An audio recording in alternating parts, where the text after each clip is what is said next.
जो ना तो बोल सकते हैं ना सुन सकते हैं, लेकिन उनकी IQ बहुत हाई है साहब। जब वो कर सकते हैं तो हम क्यों नहीं कर सकते? ये क्वेश्चन चाहिए मुझे अपने आप में।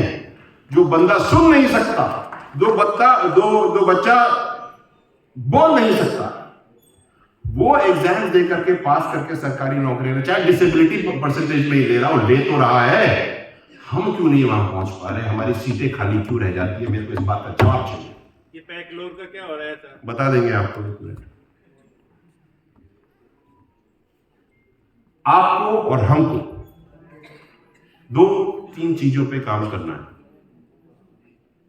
सबसे पहले, जैसे शुरुआत में बात हुई, जितने भी संगठन हैं राजस्थान के, एक जाजम पे आ जाओ, तुम्हारे सारे काम स्वतः ही हो जाएंगे।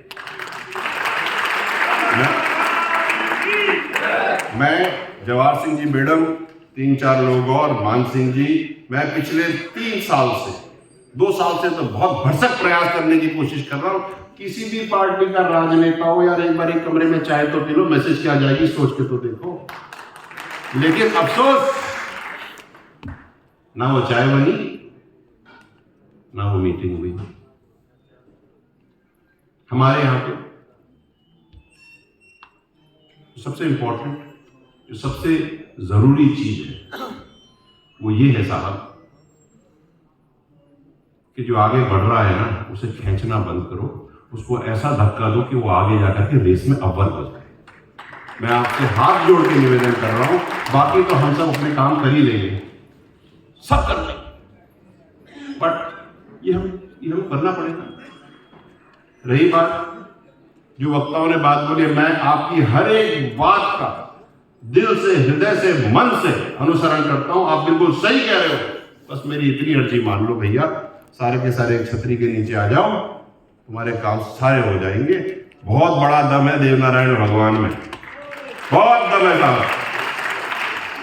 और जैसे कि जवाहर जी कह के गए, हमारा नेता तो बैठा ही है, आवाज लगेगी तो खींच जाएंगे आप, कोई दिक्कत नहीं, जाना मैडम, चिंता मत करो, you don't have to give me the time. ऐसा मौका बार बार नहीं मिलता कि सबके साथ चर्चा हो जाए। और ये जो मैं बात आपसे कह रहा हूं, लोग कहेंगे नहीं, लेकिन मैं ये बात जरूर कहूंगा आपसे, क्योंकि मेरा ये मन है, मेरी इच्छा है कि जो बच्चा आज जनेगा, जब वो 20 साल का वयस्क होगा और दुनिया में प्रवेश करेगा, तब उसको कैसा समाज मिलेगा, यह हमें आज तय करना है। कोई नहीं तय कर सकता, ये आप और हम ही तय करेंगे। और एक और निवेदन जाते जाते कह जाऊं, मैं किशनगढ़ गया था। किशनगढ़ में एक युवती आई, मंच पे हम बैठे थे, और उसने कहा कि मेरे को बात करनी है, यूट्यूब न्यूज, फर्स्ट इंडिया वगैरह पे सब पे चल रहा है। उसकी बचपन में शादी हो गई थी, बेचारी रो रही है। क्यों? क्योंकि वो महिला 25,000 रुपए की नौकरी करती है, वो 1 लाख रुपए की नौकरी का प्रमोशन के लिए वो प्रयास कर रही है, और उसकी जिससे बचपन में शादी हुई थी ना, वो दारूबाज है, ड्रंकर है, वो कुछ नहीं करता। वो ये कह रही है कि मुझे बचाओ, और उसके माँ बाप ये कह रहे हैं कि समाज क्या कहेगा, बेटी तेरे को तो पढ़ना ही नहीं, बोले मार ही डालो यार। मैं इस विचार के साथ आपको छोड़ के जा रहा हूं। मेरा नंबर, फोन नंबर 9953 786 123 है। आप लिख रहे हो या उससे बात कर रहे हो? 9953 786 123 9953 786 123। मेरे लायक कभी भी कोई काम हो, बेझिझक आप मेरे को फोन करें। भगवान के लिए सुबह सुबह व्हाट्सएप पे गुड मॉर्निंग ना भेजे, बहुत आते हैं। हाय सूर्यकांत जी बैठे, तो मैं एक बात कह रहा हूं, दिल की कहूं, अगर इजाजत दो तो आपसे हाथ जोड़ के निवेदन है सबसे, देवनारायण मंदिरों को राजनीति का अखाड़ा मत बनाओ। देवनारायण भगवान किसी पार्टी के नहीं। एक सरकार आई, देवनारायण भगवान ने वो आ गए, दूसरी पार्टी आई, वो उसकी हो गई। अरे भैया देवनारायण एक और निवेदन है, अगर सूर्यान जी आप इजाजत दें, मंदिरों में एक ही मुख्य अतिथि होना चाहिए, देवनारायण भगवान, वहां पर एक साहब रख दो भैया, और किसी की जरूरत नहीं, बाकी सब आ जाओ। हवा चलनी चाहिए, भीड़ चलनी चाहिए, ऐसा लगना चाहिए कि यार कुछ हो गया, गुजर आ गए, सामने काम है। और रही बात मांडल के मंदिर की, किवाड़ तो साफ फूटेंगे, आज नहीं तो कल, लेकिन फूटेंगे। आप सबके सानिध्य से, आप सबके आशीर्वाद से हमने बहुत सारे एमएलए भी बनाए, बहुत सारे एमएलए हमने लोगों की वजह से ही खोए। इस पर भी आपको मंथन करना है।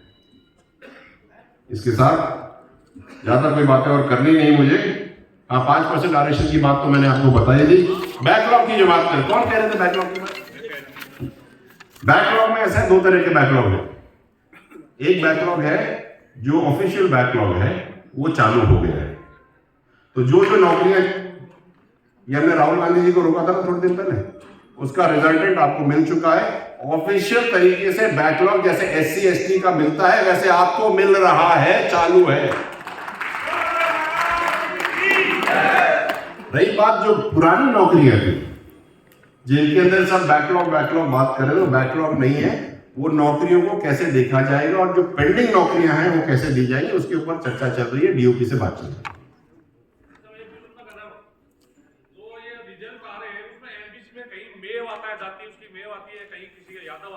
हाँ, बैठो, मैं बता देता हूं। ऐसा है, कभी कभी हम लोग प्रोविजनल रिजल्ट को फाइनल रिजल्ट समझ लेते हैं। डॉक्यूमेंट सत्यापन भी एक चीज होती है। तो अगर आपने ई-मित्र से फॉर्म भरा और आपका नाम है मिस्टर यादव और आपने उसको MBC में टिक करके दे दिया, तो रिजल्ट की शीट में वो MBC में दिखेगा। ठीक बात है? तो जब आपका रिजल्ट आएगा तो भगड़ मच जाती है, अरे भाई साहब ये तो ये हो गया। डॉक्यूमेंट सत्यापन के बाद फाइनल रिजल्ट में कुछ ऐसा आता है तो मुझे बताओ, हम उसको वही ठीक करेंगे। और MBC समाज, आपको एक बात और बता दूं, एक क्लैरिटी, क्योंकि आ गई क्वेश्चन।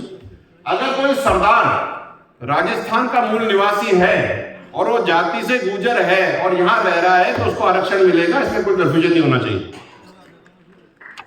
ठीक है, तो बहुत बहुत धन्यवाद। और कोई प्रश्न है? डलवाएंगे ना साहब, आप खड़े हो गए, डल जाए। ठीक है साहब, thank you so much, have a wonderful day, it has been a pleasure talking to you. और जाते जाते मैं उनको याद करूं जिसकी वजह से मैं हूं, कर्नल साहब को बारंबार नमन। अगर वो नहीं होते तो आज हम ऐसे नहीं बैठे होते।